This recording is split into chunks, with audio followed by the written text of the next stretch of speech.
강의 27번째 시간입니다. 화평의 복음이라는 제목으로 함께 말씀 나누도록 하겠습니다. 여러분, 한 주간을 사시면서 누구와 주로 만나시고 누구와 시간을 주로 보내시나요? 주로 우리 가족분들하고 시간을 보내시고 직장에서 직장 동료하고도 시간을 보내시고, 또한 친구분들 만나서 친구분들하고도 보내시고, 아니면 모르는 사람과 만나서 얘기할 때도 있죠. 쇼핑을 할 때나 길을 지나갈 때 만나서 이야기를 할 수도 있고, 여러 사람을 만나고 일상 가운데 여러 대화를 나누게 됩니다. 하나님께서 놀랍게도 그 만남들을 통해서 역사를 하시는데요. 제가 지난주에 뉴질랜드에 제가 소속했던 선교단체 30주년에 가서 많은 형제자매들, 형, 누나들, 동생들 만나고 왔습니다. 지난주에 우리 영기보 목사님 거기 30주년 함께 참석하시고 오늘 저희 교회에 또 참석해 주셨어요. 예, 그것도 하나님의 놀라운 은혜라고 생각이 드는데, 30년 전에 영기보 목사님 만나서 하나님께서 또 말씀을 가르치시고 그 만남 가운데서 저를 또 키우시고 저의 은사 되십니다, 목사님. 예. 은사 목사님 앞에서 설교하려니까 참 마음이 많이 떨리네요.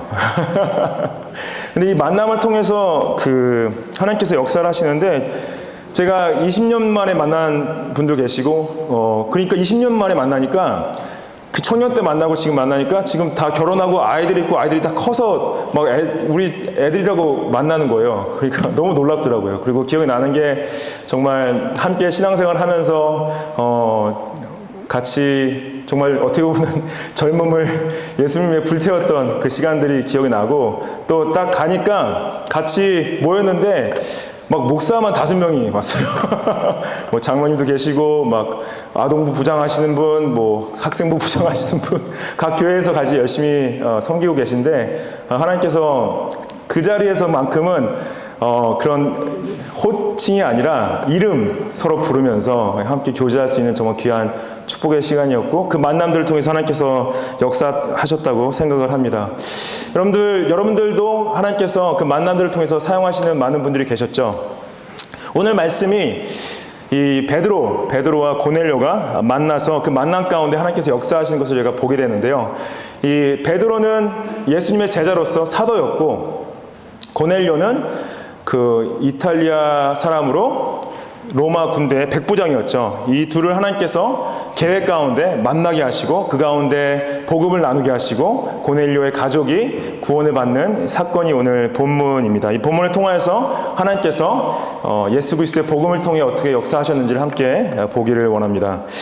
34절 말씀 보시면은, 베드로가 입을 열어 말하되 내가 참으로 하나님은 사람의 외모를 보지 아니하셨다라고 그러죠. 여기서 베드로가 입을 열었다, Peter opened his mouth 이렇게 써 있는데, 입을 열었다는 표현이 그냥 단순하게 입을 벌렸다는 표현이 아니라 말씀을 전했다는 표현이죠. 그래서 예수님께서 상산수훈을 선포하실 때도 예수님이 입을 여셨다라고 그러셨고, 또한 빌립 집사가 에디오피아 내시를 만났을 때도 빌립 집사가 입을 열었다라는 거죠. 여러분들, 만남 가운데 우리가 입을 열지 않으면은 대화를 할 수 없고, 또 특히 여기서 입을 연다는 표현은 하나님의 말씀을 선포한다는 표현입니다. 그리고 만남 가운데 우리가 입을 열 때마다 우리의 입술 가운데 하나님의 말씀이 선포되어지기를 축복합니다.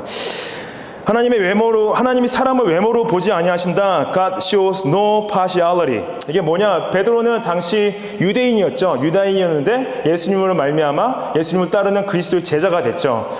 근데 당시 유대인들은 사람들을 민족적으로 판단했죠. 자신들이 이스라엘 사람들이면은 하나님의 택한 백성이었고, 이스라엘 사람이 아니었다면은 하나님이 택하지 않은 이방인들로서 그들을 무시하고 어떻게 보면 인종차별을 했었죠. 근데 베드로도 그리스도를 따름에도 불구하고 그런 민족주의적인 생각으로부터 자유하지 못한 부분을 가지고 있던 거죠. 근데 여기서 베드로가 그래서 고넬료를 만날 때 봤던 환상도 그렇고, 고넬료를 만났을 때도 굉장히 어색하고 마음이 힘든 부분들을 저희가 볼 수가 있습니다.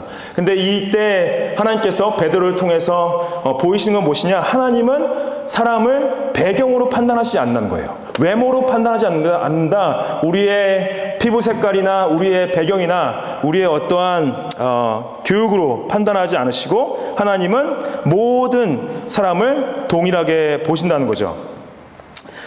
그래서 35절 말씀에 각 나라 중 하나님을 경외하며 의를 행한 사람은 다 받으신 줄 깨닫는다. 각 나라 중 in every nation, 하나님께서 구원하신 자들이 이스라엘에게 국한된 것이 아니라 모든 나라와 모든 민족이 열려져서 그 구약시대에도 동일하게 임했던 그 개방성이 신약시대에도 열렸다는 거죠. 구약시대도 오해했죠. 구약시대에 분명히 하나님께서 이방 족속에도 함께 역사하셨던 걸 보이셨는데 이스라엘 백성들을 그걸 보지 못했고, 예수님의 족보, 마태복음 1장을 봐도 예수님의 족보 안에 가나안 여인이었던 라합이 들어가 있었고 모압 여인이었던 룻이 포함된 것처럼 하나님의 마음은 이스라엘에 국한되시지 않았던 것을 드러내셨죠. 하나님께서 배경으로 판단하지 않는다는 것, 결국 그리스도의 복음이 모든 사람에게 열려있고 사람을 배경으로 판단하지 않는 것이 예수님의 마음이다라는 것을 말씀을 하십니다. 에베소서 2장 14절 말씀, 15절 말씀 보면요, 그는 우리의 화평이신지라 둘로 하나를 만드사 원수된 것 곧 중간에 막힌 담을 자기 육체로 허시고 법조문으로 된 계명의 율법을 폐하셨으니 이는 이 둘로 자기 안에서 한 새 사람을 지어 화평하게 하셨다. 여러분들, 예수 그리스도의 복음은 무엇이냐? 모든 벽을 허무셨다는 거죠. He broke down in his flesh the dividing wall of hostility. 그래서 민족과 민족 사이의 장벽들, 남자와 여자 간에 있던 장벽들, 젊거나 나이가 많거나 그 장벽들, 부하거나 가난하거나 배웠거나 못 배웠거나 우리가 그리스도 안에서 하나가 될 수 있다는 놀라운 그 화평의 복음, 예수께서 외모를 판단하시지 않는다는 것. 제가 오늘 아침 10시에 우리 선샤인 장로교 예배를 드리는데요, 딱 보는데 정말 앉아서 보고 있으면은 이게 어떻게 가능하지라는 생각이 들어요. 막 싱가포르 분 계시고, 말레이시아 분 계시고, 인도네시아 분이 계시고, 수단 분이 계시고, 또한 중국 분이 계시고, 그리고 또 에리트리아 분도 계시고, 사모안도 계시고, 호주 분도 계시고, 너무나 이게 어떻게 이게 가능하지가 할 정도로 한 곳에 모여있고 함께 하나님을 찬양하고 높이는 것이 놀라울 정도로, 여러분들 우리도 마찬가지지 않습니까? 여기 앉으셔서 같이 예배를 드리지만은 밖에서 만났다면 같이 뭘 할 수 있는 그런 게 없잖아요. 근데 우리가 여기서 예수 그리스도를 알기 때문에 함께 모여서 주님을 높이고 주님을 찬양할 수 있지 않습니까? 이것이 예수 그리스도의 복음이기 때문에 가능한 거죠. 근데 여러분들, 우리가 하지만은 모두가 다르기 때문에 또 쉽지 않은 부분이 있죠. 교회 나와서 정말로 다른 것 때문에 마음이 힘드시고 그것 때문에 상처받는 분도 계시고, 또 교회 나와서 왜 이렇게 하지? 왜 이렇게 말하지? 이렇게 반응하지? 그런 모든 것들이 좀 다르지 않습니까? 근데 그리스도가 있기 때문에 우리가 그것을 서로 품어줄 수 있고 용서해 줄 수 있고 서로 섬길 수 있고 서로 사랑할 수 있고 그것을 세워줄 수 있는, 그것이 교회 공동체라고 믿습니다. 여러분들, 교회가요 많이 아프고 깨어지고 힘든 교회들이 굉장히 많이 있습니다. 저희 교회도 그걸로부터 자유할 수는 없는 거죠. 근데 하나님께서 외모로 사람을 취하지 않는다는 걸 말씀하셨을 때 뭐냐면은, 우리 안에서의 그 다르고 어려운 부분들을 그리스도 안에서 그리스도의 사랑으로 서로 품을 수 있는 것이 하나님께서 교회를 부르신 목적 가운데 하나다라는 것을 기억하셔야 된다는 거죠. 여기서 각 나라 중에 하나님을 경외하며 의를 행하는 사람은 다 받은 줄 깨닫았다 그러죠. 놀랍게도 하나님께서 누구를 찾고 계시냐? 하나님을 경외하는 사람을 찾고 계신다고 말씀을 하십니다. 그래서 하나님을 경외한다는 것은 하나님과의 그 인간과 그 수직적인 관계죠. 하나님과의 관계는, 그래서 진짜 하나님을 두려워한다는 것은 이 하나님의 존재하심과 하나님의 살아계심과 하나님의 이 다스리심 가운데서 그분이 가장 높으신 존재시고 그분이 존중받아야 될 마땅하시고 그를 경외하는 분들을 하나님께서 찾으신다라고 말씀하시고요. 또한 의를 행하는 사람은 다 받으신다. 의를 행한다는 건 뭐냐? 결국에는 사랑과 사랑과의 관계에 있어서 어떤 그 관계를 정직하게 하고 사람들을 사랑으로 또 섬김으로 대하는 수평적인 관계를 말씀하시는 거죠. 그래서 이 하나님이 찾으시는, 각 나라 중에 찾으시는 사람은 그 하나님과의 관계, 특별히 하나님을 사랑하는 사람들, 또한 이웃과의 관계, 이웃을 사랑하는 사람들, 예수님이 말씀하셨던 계명, 그 계명을 지키는 자들을 하나님께서 찾고 계신다고 말씀을 하십니다. 36절 말씀에 만유의 주 되신 예수 그리스도로 말미암아 화평의 복음을 전하사 이스라엘 자손들에게 보내셨다라고 말씀하시죠. 여기서 예수 그리스도가 누구시냐? 만유의 주 되신다.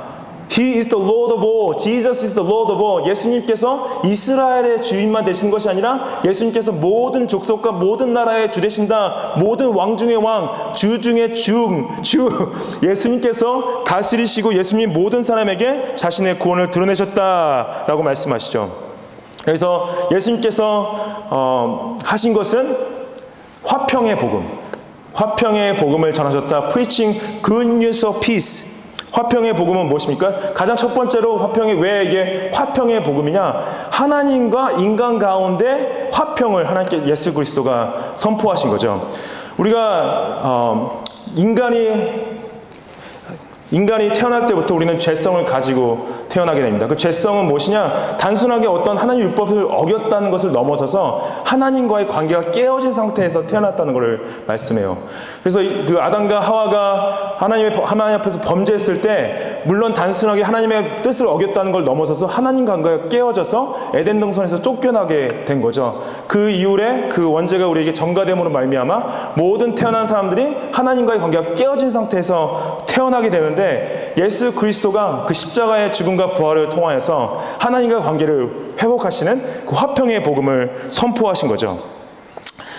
37절 말씀에 그 요한이 그 세례를 반포한 후에 갈릴리에서 시작하여 온 유대 두루 전파된 그것을 너희도 안다. 그래서 세례 요한이 예수님을 세례를 주고 예수님께서 그때부터 공생애를 시작하시는데 예수님께서 공생애를 예루살렘 그 유대에서 시작하신 것이 아니라 갈릴리에서 시작하신 것을 강조하는데요. 예수님의 사역 3년의 사역 가운데 전반은 갈릴리 사역이고 후반은 예루살렘 사역이긴 하지만은 이게 무엇이냐? 예수님의 마음이 이스라엘에 있기 전에 이방인들에게도 있다는 것을 표현하고 있습니다. 갈릴리 사역에서 사역들이 이방인들에게도 사역하신 것을 드러내시고 예수님께서 사마리아 여인을 만나셨을 때 그때 사마리아 여인에게 하나님을 예배할 때가 오나니 영과 진리로 예루살렘에서도 아니고 그 어디서도 아니고 하나님을 영과 진리로 예배할 때가 왔다고 선포하셨죠. 그래서 베드로가 이 얘기를 고넬료에게 왜 하시냐? 예수님의 마음이 이스라엘에게 유대인에게만 있던 것이 아니라 하나님 예수님의 마음이 이미 갈릴리 사역 때부터 이방인들에게 열려 있었구나라는 걸 기억하는 거죠. 그리고 38절 말씀에 하나님이 나사렛 예수에게 성령과 능력을 기름 붓듯 하셨음에 그가 두루 다니시며 선한 일을 행하시되 마귀에게 눌린 모든 사람을 고치셨다. 하나님이 함께 하셨다 그러죠.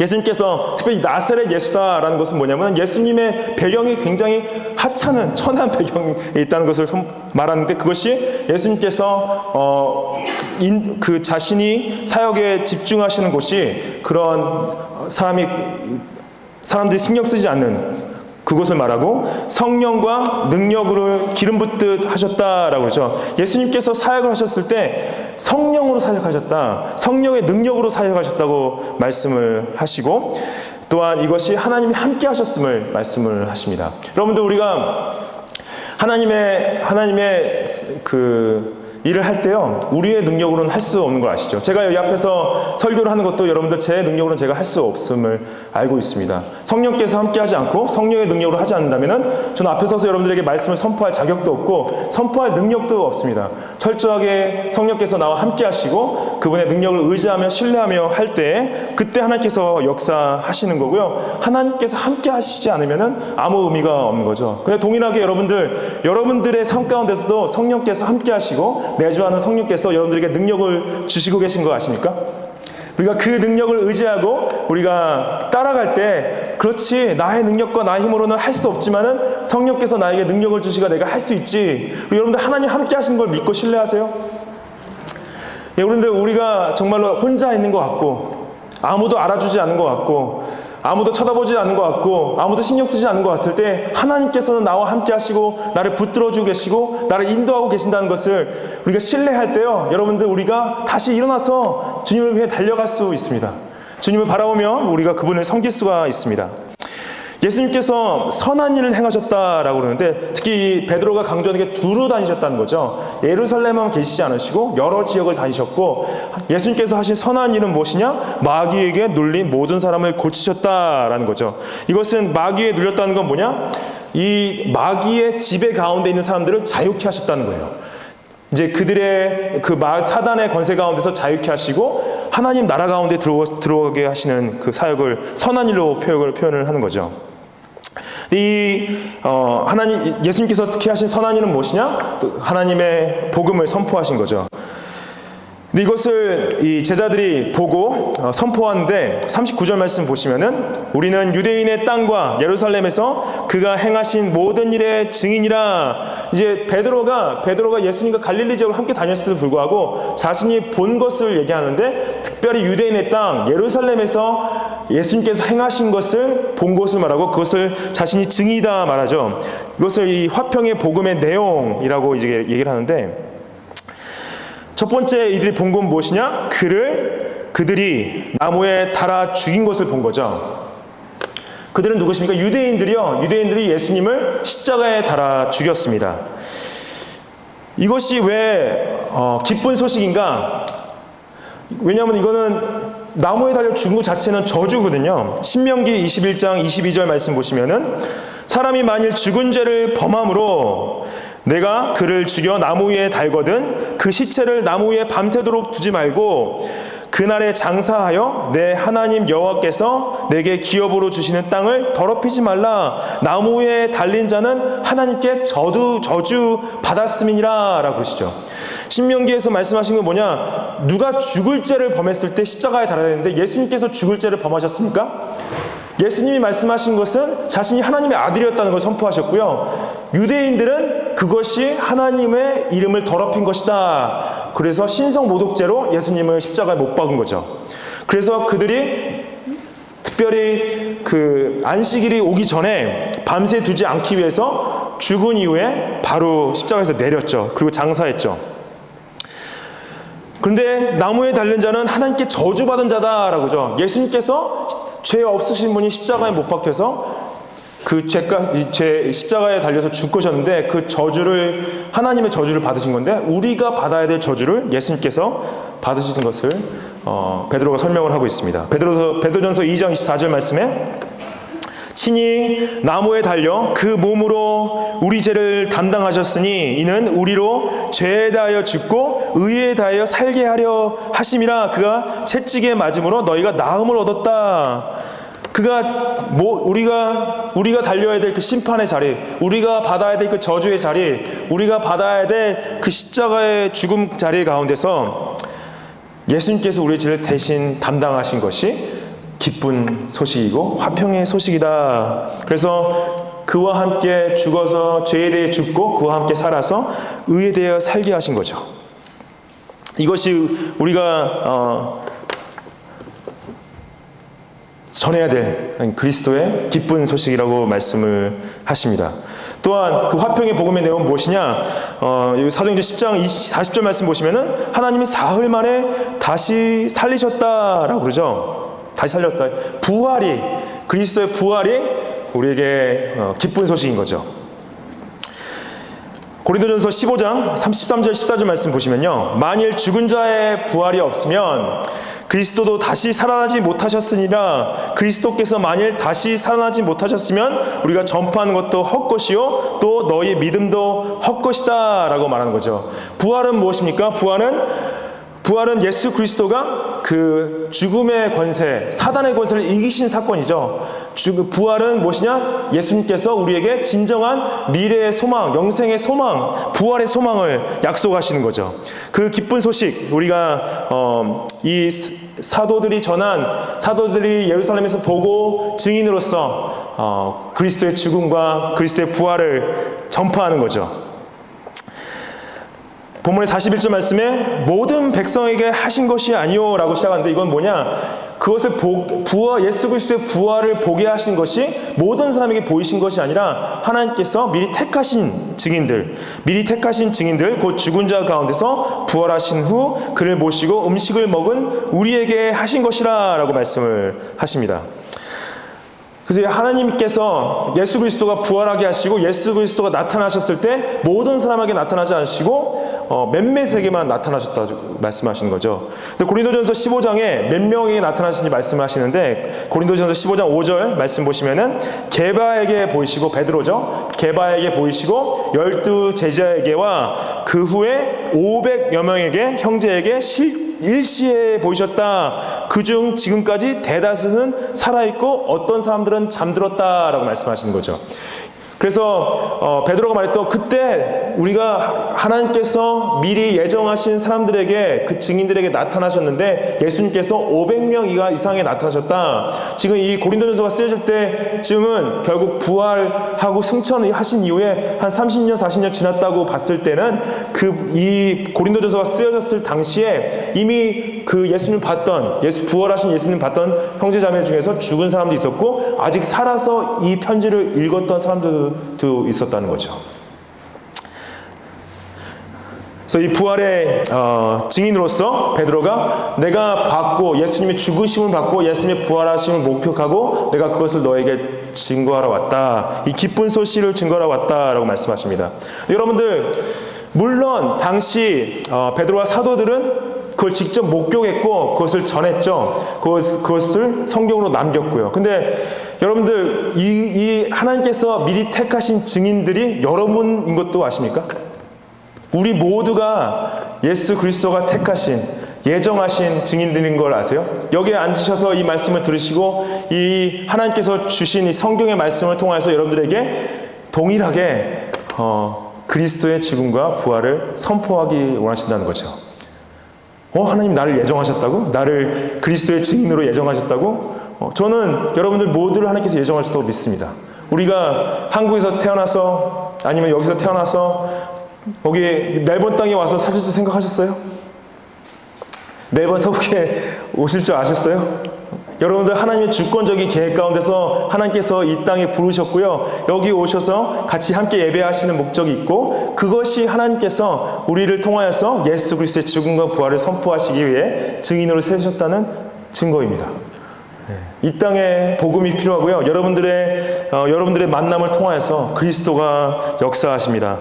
그것은 우리가 이미 회복되어진 하나님과의 관계, 또 서로와의 관계를 통하여서 또한 아직 하나님과의 관계를 회복하지 못하신 분들에게 화평의 복음을 선포해야 된다는 거죠. 이 화평의 복음이요, 근데 죽음과 부활에서 끝나지 않습니다. 예수 그리스도의 재림이 또한 우리에게 기쁜 소식인 거죠. 42절 말씀 보시면은 우리에게 명하사 백성에게 전도하되 하나님이 살아있는 자와 죽은 자의 재판장으로 정하신 자가 곧 이 사람인 것을 증언하게 하셨다라고 하죠. 그래서 누구냐? 이 하나님이 살아있는 자와 죽은 자의 재판장으로 정하신 이가 누구십니까? 예수 그리스도시죠. 예수 그리스도가 오실 때 그가 하나님이 정하신 재판장으로 오시는데 죽은 자와 산 자의 재판장으로 오시는 것을 전하는 것이에요. 우리가 증언하는 것이 무엇이냐? 예수님의 죽음과 부활하심, 그걸 통해서 예수님이 다시 오심으로 말미암아 그분이 우리의 모두를 심판자로 오신다. 이것이 기쁜 소식일 수밖에 없죠. 여러분들, 세상은 벌받아 마땅한 사람들이 범죄를 했음에도 불구하고 그것을 죄값을 치르지 않고 살아가는 사람들이 많이 있습니다.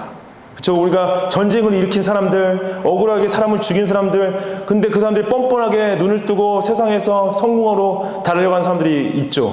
예. 그리고 어떤 우리가 영화를 볼 때, 그래서 정말로 그 영화의 빌런들, 나쁜 사람들이 그 처벌을 받을 때 막 속이 시원하고 통쾌하잖아요. 여러분들 그거 보시죠.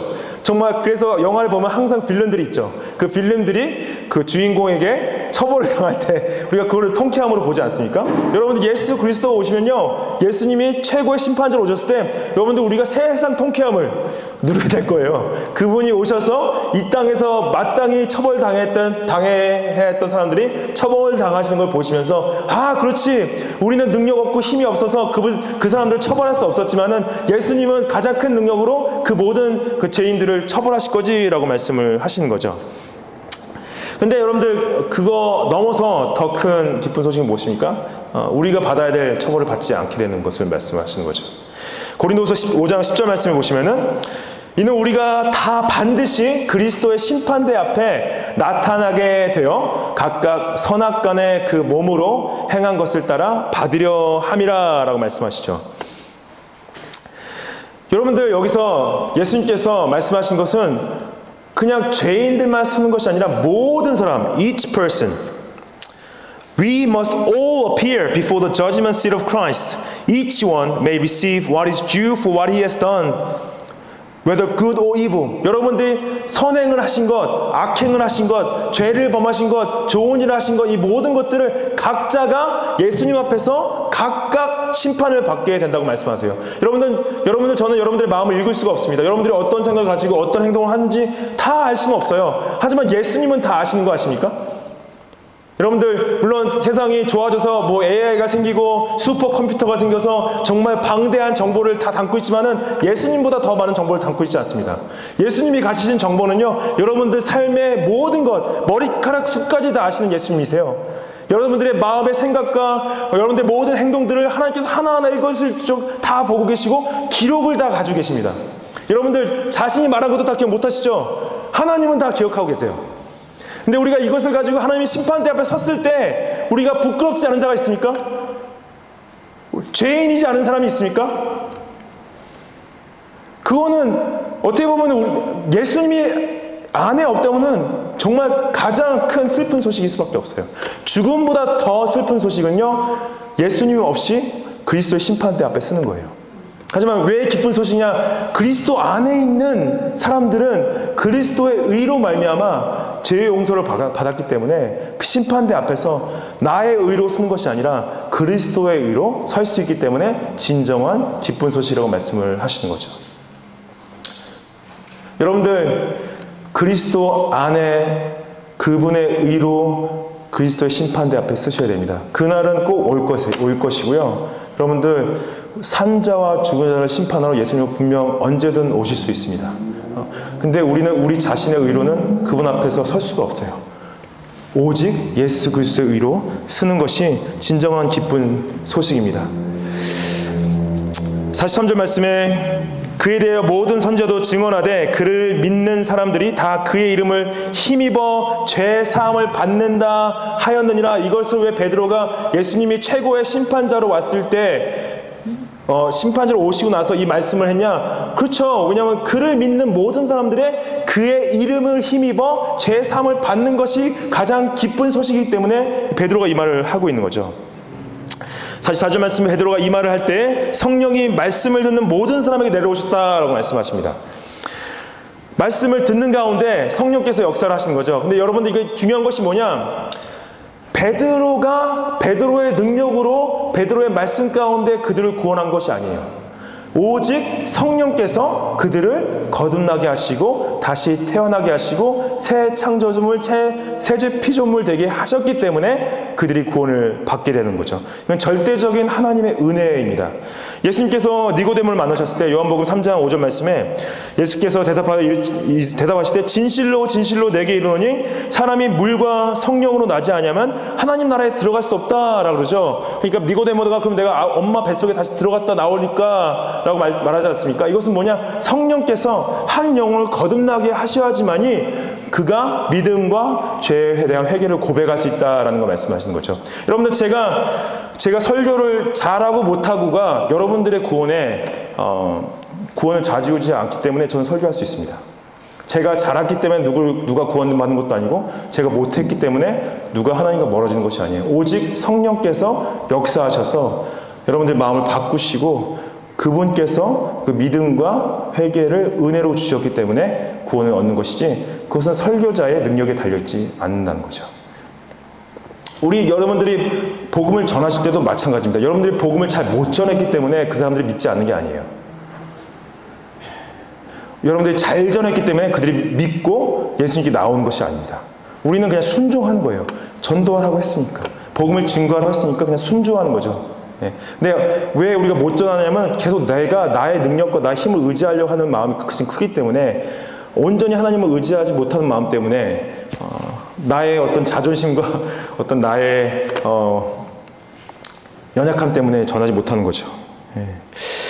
45절 말씀에 베드로와 함께 온 할례 받은 신자들이 이방인들에게도 성령 부하심으로 놀랐다. 이는 방언을 말하며 하나님 높임을 들음이로더라. 여기서 할례 받은 신자들은 누구냐? 유대인들인데 예수님을 따르는 예수님 개종한 사람인 거죠. 기독교로 개종한 유대인들인데 이들이 와서 놀라죠. 왜냐하면 자신들 생각에는 유대인들만 예수님 안에서 구원받는 줄 알았는데 이방인들도 예수님 안에서 구원을 받는 걸 보고 나니까 놀랐다는 거죠. 그리고 이들이 성령 부으심을 보는데 그 성령 부으시는 증거로 방언을 말하고 하나님을 높였다라는 것을 들었다는 거죠. 여러분들 2장에 사도행전 2장에서 오순절 다락방에서 성령님이 임하시죠. 나가서 거기 있던 제자들이 다른 나라의 언어로 하나님을 높이고 그리스도의 복음을 선포하지 않습니까? 근데 그 오순절 사건은 교회사 가운데 유일한 사건이에요. 그것이 반복되어지는 것은 아닙니다.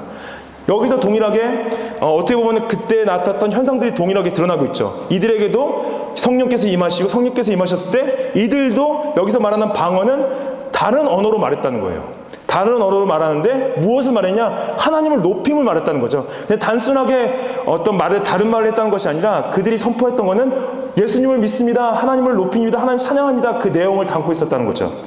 그런데 우리가 질문할 수 있죠. 그러면 왜 우리는 지금 나는 성령을 받았는데 왜 방언을 하지 않습니까? 우리가 방언하지 않는 이유는 여러 가지 있지만 특별히 당시 성령께서 강하게 역사하셔서 초대교회가 번성하고 하나님 나라 확장하는 역사도 있었지만은 특별히 성경이 정경화되어지고 66권이 하나님께서 하나님 말씀으로 정해서 교회에게 주셨을 때 더 이상 우리에게 방언이 필요하지 않은 부분도 있었고요. 또 하나님께서 하나님의 역사 구속사 가운데서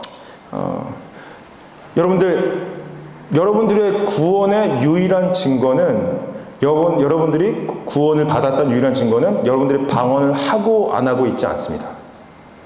여러분들의 구원의 유일한 증거는 여러분들의 마음에 예수 그리스도를 믿는 믿음이 있냐 없냐는 거예요.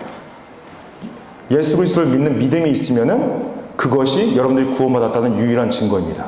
방언을 하고 안 하고가 우리의 구원받았다는 증거가 될 수 없다는 거죠. 예.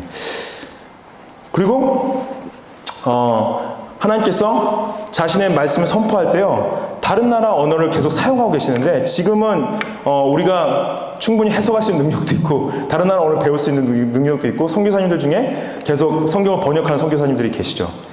저는 아직도 제가 한국을 15살에 떠났을 때 영어 한마디 못해가지고 뉴질랜드 가서 정말 버벅버벅거렸던 생각이 지금 나는데 주일 아침 10시에 영어로 설교를 할 때마다 제 자신이 참, 이게 하나님의 은혜가 아니었어야 어떻게 제가 영어로 설교를 할 수 있을까, 그런 생각이 들었습니다. 어떻게 보면 제가 다른 나라 방언으로 설교를 하고 있는 거 설교를 하고 있잖아요. 근데 지금은 한국말도 제대로 못해서 한국말도 방언처럼 들리시겠지만 아무튼 하나님께서 지금 다른 나라 언어로 계속 자신의 복음을 선포하고 계신 거죠. 중요한 것은 어느 나라 말을 했다고 안 했다고가 중요한 것이 아니라 우리가 복음을 선포하고 있느냐, 하나님을 높이고 있냐, 그게 중요하다는 거죠.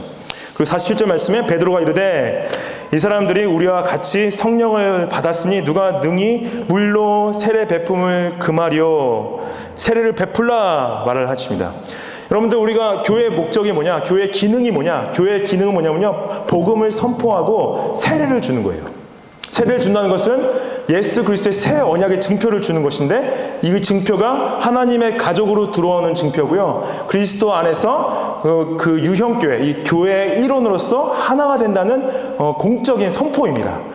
그래서 우리가 그 세례를 줌으로 말미암아 사람들이 그리스도 안에 나와서 예수님을 향한 믿음을 선포하고 그 교회 안에 하나됨으로 말미암아 서로가 우리가 그 구원을 함께 이루어가는데 동참하게 되는 거죠. 그리고 우리 교회가 하는 것은, 우리 매번 서구가 교회가 하는 것은 뭐냐, 복음을 선포하고 그분들이 예수님을 믿을 수 있도록 인도해주고 그들이 예수님을 믿고 따라갈 때 세례받게 하고 성찬에 참여하게 하는 것, 그것이 우리 교회의 목적과 기능이 될 수밖에 없다는 거죠. 여러분들, 우리가 이것에 헌신되어지고 우리가 더 많은 잃어버린 영혼들이 주님 앞에 나오는 것을 다 함께 같이 보기 원하는데요, 여러분들 한 분 한 분의 만남을 통해서 여러분들이 하나님께서 역사하고 계심을 믿습니까? 예, 우리가 한 주간, 앞으로 한 주간 또 하나님께서 어떠한 사람들을 어떻게 만나게 하실지 모르지만은 그 만남을 통해서 하나님께서 그 만남을 예정하셨고 계획하셨고, 베드로가 고넬료를 만났던 것처럼 여러분들의 입을 열어 복음을 선포할 때 하나님께서 잃어버린 영혼들을 성령으로 거듭나게 하시고 주님 앞에 나오게 하심을 믿습니다. 하나님께서 사람을 외모로 취하지 않으세요. 여러분들 주위에 다 다른 나라 사람들, 다르게 생긴 분들, 다른 배경의 분들 계시지만요, 그 누구와 그 어떤 배경과 상관없습니다. 모든 분들에게 그리스도가 필요하고 예수님의 그 죽음과 부활과 재림의 소망이 필요합니다. 우리 같이 함께 찬양하고요, 같이 기도하는 시간 갖도록 하겠습니다.